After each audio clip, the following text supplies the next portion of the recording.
Hello friends, जय माँ बगलामुखी जैनवासी।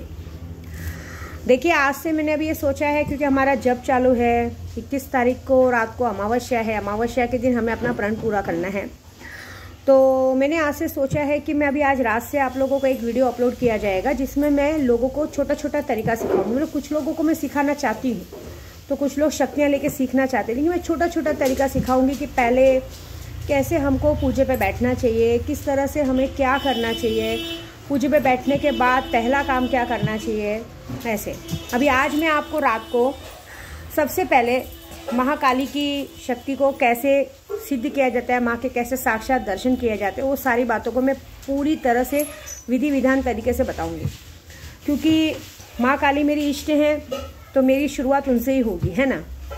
और विंध्यवासिनी माता मेरी माँ है, सबसे प्यारी, तो इनकी शुरुआत ही माँ के नाम से किया जाए तो बहुत अच्छी बात है। आज मंगलवार है और कहते हैं ना, महाकाली का दिन है, गणपति बप्पा का दिन है, बगलामुखी का दिन है, हर किसी का दिन है। हमारी पूजा भी पूरी हो रही है। आप यकीन नहीं मानेंगे, परसों रात को विशाखा बहन को भी सामने से दर्शन हुए। खुद इतने सालों से पूजे पे बैठ रही, लेकिन जब वो मेरे साथ परसों जाप पे बैठी थी तब उन्हें जिन्नात का आभास हुआ, जिन्नात की चीज़ें दिखी। क्योंकि जिन्नात जब आते हैं रूम के अंदर तो कोई ना कोई चीज़ गिराएंगे, आपको आभास दिलाएंगे, ये सारी चीज़ें होंगी, ऐसी बात है। प्लस एक बात के लिए मैं यूट्यूब के ज़रिए अपने कामाख्या के पंडित जी को थैंक यू बोलना चाहूँगी। हालांकि मैंने भी तुमको थोड़ा बहुत पैसा जो नहीं दिया तो भी उन्होंने कभी मुझसे मांगा नहीं, लेकिन ये बात पक्की है कि मैं मार्च की नवरात्रि में कामाख्या जाने वाली हूँ। मार्च की नवरात्रि कामाख्या जाऊँगी। मैं उन्हें कुछ ऐसा गिफ्ट देने वाली हूँ जो एक शिष्य के लिए बहुत बड़ा बात होता है। मैं अपनी तरफ से कुछ उन्हें जाके गिफ्ट दूंगी बहुत बड़ा। मैंने सोचा है उन्हें एक अच्छी सी गाड़ी खरीद के दूंगी और एक कुछ तो उन्हें वहाँ पे एक प्रॉपर्टी खरीद के दूंगी कि पूरा कामाख्या ये बात देखे कि विद्या देवी ने क्या किया। क्योंकि मुझे बता रहे थे, जब वो मेरी पूजा कर रहे थे तो कितने लोग बता रहे थे मुझे, मेरे गुरुजी बोल रहे थे, कितने लोग उनको चिढ़ा रहे थे, अरे ये औरत आपको धोखा देगी, ये करेगी। ऐसा नहीं होता, शिष्य कभी गुरु को धोखा नहीं देता। हाँ, ये ज़रूर है कि उस वक्त कुछ लोगों ने इतनी अड़चन डाली थी कि मैं जिस तरह से उन्हें गुरु दक्षिणा देना चाहती थी, न दे के आ पाई, उसके लिए दिल से सॉरी। लेकिन ये काम मैं इस बार ज़रूर करूँगी अपने गुरु के लिए, वह जाके करूँगी। पूरी दुनिया देखेगी उस नवरात्रि में, क्योंकि चैत्र नवरात्रि होती है, राजेश्वरी का दिन होता है। उनकी वजह से ही मेरे गले में आया है। मुझे याद है आज से 5 साल पहले जब मैं कामाख्या गई थी, जब मैंने दीक्षा ली थी वहाँ जाके, उसके बाद आने के बाद भी मेरी गुरु ने मुझे ये पहनाया था। उसके बाद कोई कारणवश निकल गया था। इस बार भी सेम ऐसा हुआ है, क्योंकि कोई माने ना माने, मैंने माना है। क्योंकि वहाँ जाके आने के बाद, क्योंकि देखो वहाँ तो मैं जाती हूँ, वहाँ पे हमारी उस बार मैंने सिर्फ दीक्षा ली थी तो मैं इतनी जगह पे पहुँची थी। इस बार तो मैंने 10 महाविद्या सिद्ध किए, वाक्य सिद्ध किए, और इस बार मेरे गुरु ने मेरे साथ बैठकर सारी पूजा विधि कराई है, तो उनका हक तो बनता है। उसकी वजह से बहुत सारे काम हुए हैं। लोगों को सज़ा मिलनी शुरू हो गई है, सब हो गई है। कितने लोगों को सज़ा मिल गई है। बस अभी कुछ एक इंसान बचे हैं जिनको मैं चाहती हूँ कि उनको अभी तक सज़ा नहीं मिली है।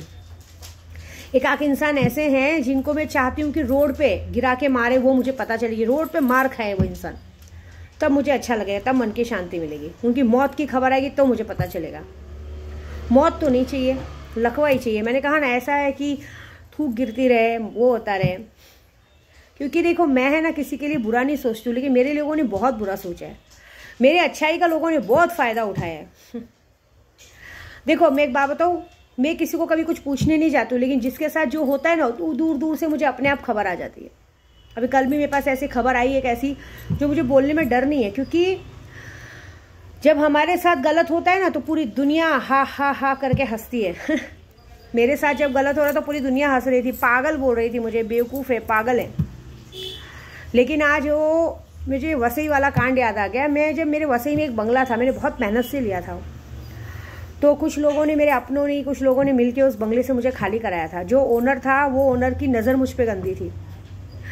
तो जब मेरे को उसकी नज़र मेरे पे गंदी थी, तो जब उसका मंसूबा कामयाब नहीं हो पाया था, तो उसने मुझ पे नाम डाला था। मुझे घर से निकालने के लिए महिला मंडल भेजा था।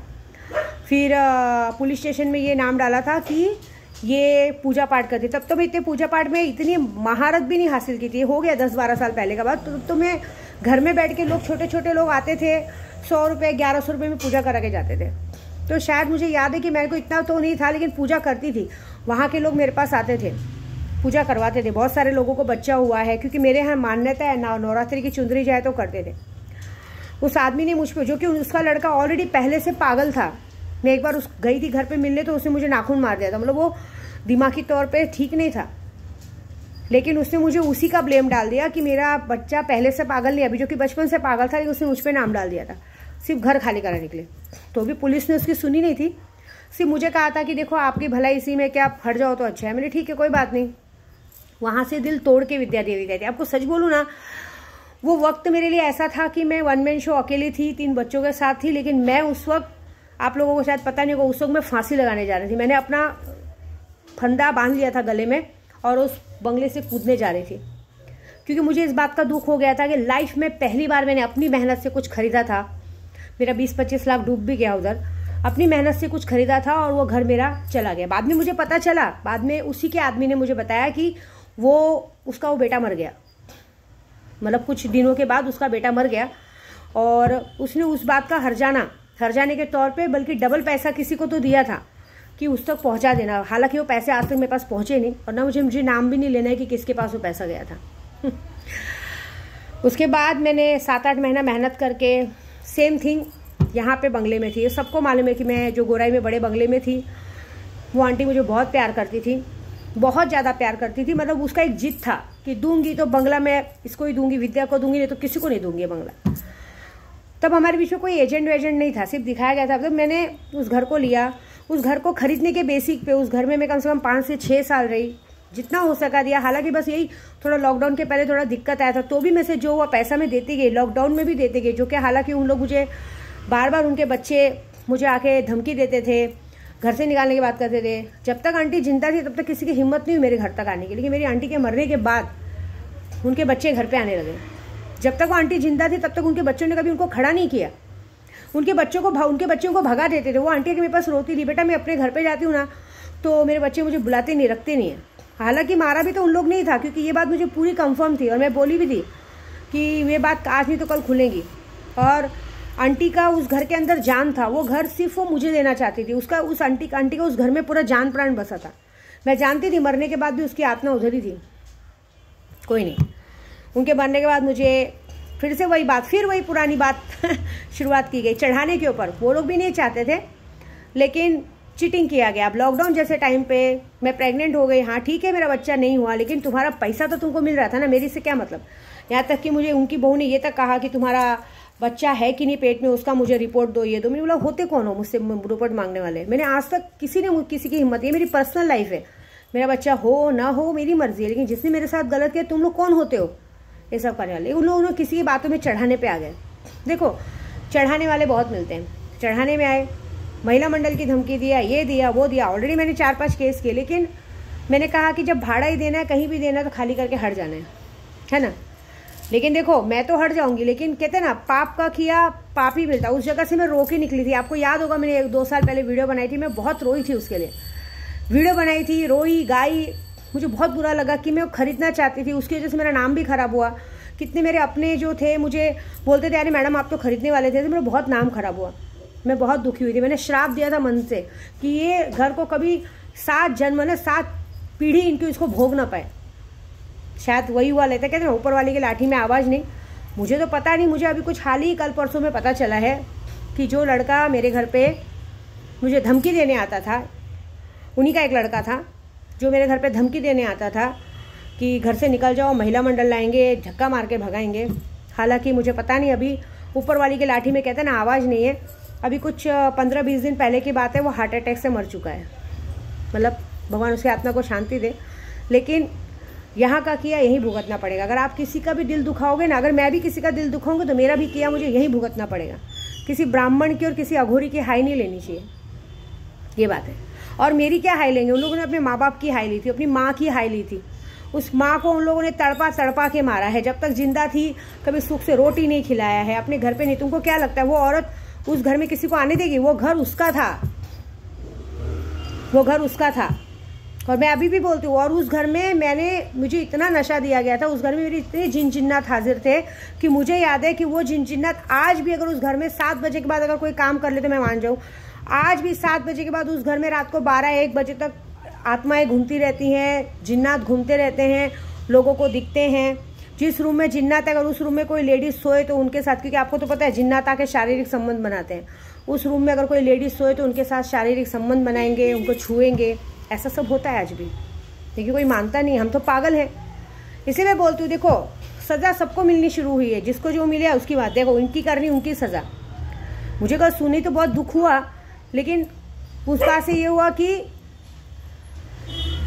जब कहते हैं ना माँ बाप के हाई लगते तो माँ बाप भी नहीं सुनते। वो जिसकी थी उसने उसको भोगने नहीं दिया, क्योंकि वो आंटी पहले ही बोली थी मैं इन लोगों को घर में कभी नहीं आने दूंगी, जान दो। इसी तरह बहुत लोगों ने मेरे साथ गलत किया है, और वो भी जिसके चढ़ाने पे किया था ना उन लोगों ने काम, उस चढ़ाने वाले की भी हालत खराब है आज। अगर आप किसी का अच्छा नहीं कर सकते तो किसी का बुरा भी मत करो। आप अगर एक उंगली आप मेरी तरफ करोगे, 4 अपनी तरफ रहती है। मैंने ये देखा है, मैंने कभी किसी को बुरा नहीं किया, मैं किसी को बुरा नहीं बोलती हूँ। मैं होती कौन हूँ, मैं भगवान थोड़ी हूँ, लेकिन ऊपर वाले की लाठी में आवाज है। ऊपर वाला कब किसको कैसे डंडा मारेगा ना, वो ऊपर वाला जानता है। ऐसी बात है। देखो हमने क्या लाया था और हम क्या लेके जाएंगे। हम लोग नंगे ही आए थे और नंगे ही ऊपर जाएंगे।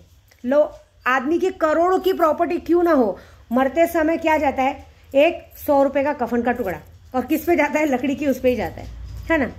तो पैसे का घमंड मत रखो, घमंड ऐसा रखो कि मरने पे कम से कम, मैं इतना तो जानती हूँ अगर विद्या देवी आज मरेगी ना तो बड़ी बात नहीं कहूंगी, कम से कम हजारों की तादाद में पब्लिक मेरे पीछे खड़ी हो जाएगी। ऐसी बात है, रोने वाले रोने लगेंगे, क्योंकि मैंने बांटना सीखा है। लेकिन जब कल ये बात मुझे बाहर से पता चली ना तो मुझे थोड़ा दुख भी हुआ, लेकिन एक बात का हुआ कि ये बात समझ में आ गई मुझे कि कहते हैं ना, जिस तरह से उस औरत का दिल दुखा था, वो आंटी का, उस औरत ने तो खुद ही अपना बदला ले लिया। हम कौन होते हैं लेने वाले बदला, जिसकी लाठी उसी पे पड़ी। ऐसी बात है, इसलिए बोल रही हूँ ना, अभी तो शुरुआत हुई है, अभी तो शुरुआत है। अभी तो देखिए जितने लोगों ने गलत किया है, जितने लोगों ने इस तरह की हरकतें की हैं, सबके साथ धीरे धीरे क्या होता है, सबके साथ होगा। जो जिसने जैसे गलत किया है, वैसे वैसे मेरी माता रानी, मेरी कामाख्या माँ, मेरी मांडरची काड़ूबाई धीरे धीरे सबको उसकी कर्मों की सजा देगी। मैं आज भी देखती हूँ कितने लोग रोज बगैर दवा खाए नहीं सोते हैं, दवा खाए बगैर नहीं उठते हैं, दिन भर खाना कम दवाई ज़्यादा खाते हैं। ये बात सोचा है, क्योंकि हम अगर आपका बुरा नहीं सोचते और आप हमारा सोचेंगे ना तो होगा। और दूसरी बात मैंने पहले भी कहा है, अघोरियों से, पंडितों से, पुलिस से, सबसे पंगा नहीं लेने का, तुम्हारी 7 पीढ़ी बिगड़ जाएगी। अभी तो शुरुआत हुई है, अभी तो लोगों का सड़ना मरना गलना चालू हुआ है। अभी तो देखो मजा क्या आता है।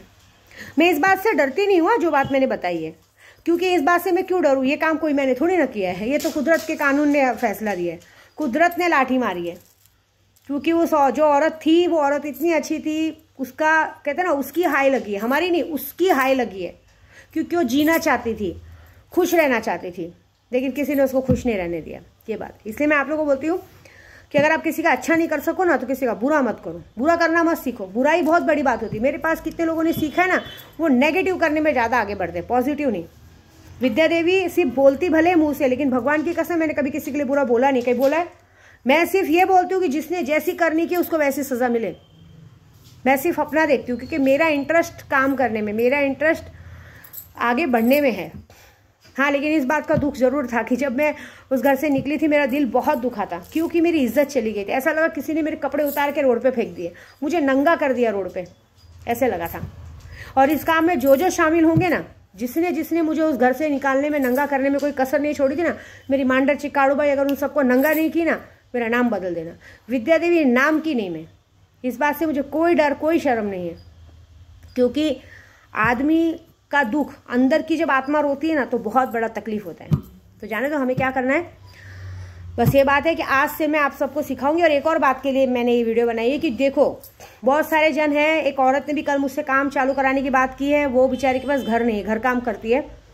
मैं आप सबको कहूँगी, सुल्तान जिन लेने से हमने सोचा, क्योंकि 24 तारीख को मेरा इतना बड़ा काम होने वाला है ना कि मैं बहुत सारे लोगों को आराम से घर खरीद के वो कर सकती हूँ, लेकिन उसके लिए आप लोगों को सुल्तान जिन की शक्ति लेनी होगी। मैंने अपने ग्रुप में भी कल कहा है, जो भी सुल्तान जिन की शक्ति लेगा मुझसे, उसको 15 फरवरी तक उसको उसका खुद का घर मिलेगा। भले वो घर कितने का भी हो, 20 लाख हो, 25 लाख का हो, 30 लाख का हो, 40 लाख का, वो घर उसको खरीद के दिया जाएगा। पैसा नहीं दिया जाएगा उसको, वो घर खरीद के दिया जाएगा। और जो सुल्तान जिन की तरफ से गिफ्ट है वो तो मिलेगा ही मिलेगा।